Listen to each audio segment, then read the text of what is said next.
Uncle smart గా ఉన్నారేంటి? నా సంగతి తర్వాత కూర్చో. నీ సంగతి ఏం చెప్పు, హుషారుగా ఉన్నావేంటి అలా?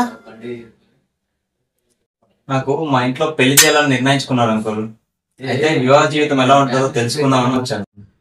ఓకే, చెబుతా విను. పెళ్లి చేసుకున్న వాళ్ళ పరిస్థితి ఎలా ఉంటుందో క్లియర్గా చెప్తా విను. ఒకరోజు చనిపోదామని చెప్పి ఉరేసుకోపోయాడు. వాళ్ళ అమ్మొచ్చి కాపాడింది. ఇలా కాదని విషం తాగబోయిండు. వాళ్ళ నాన్న కాపాడిండు. ఇంత కాదు, పోయి యాక్సిడెంట్ చేసుకున్నాడు. డాక్టర్ వచ్చి రక్షించిండు. ఎట్లా ఎంత చేసినా ఏం జరగట్లేదు కదా అని చెప్పి ఒకరోజు బావిలో పడ్డాడు. గ్రామస్తులందరూ వచ్చి కాపాడింది. చీచే, ఇది ఏం జీవితం, ఇది కుదరదు అని చెప్పి పెళ్లి చేసుకున్నాడు.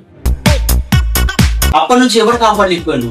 ప్రతిరోజు పిల్లని చేతిలో చచ్చిపోతూనే ఉన్నాడు. ఎవరు అంకుల్ ఇంతకీ ఆ వ్యక్తి? ఈ దౌర్భాగ్యుడే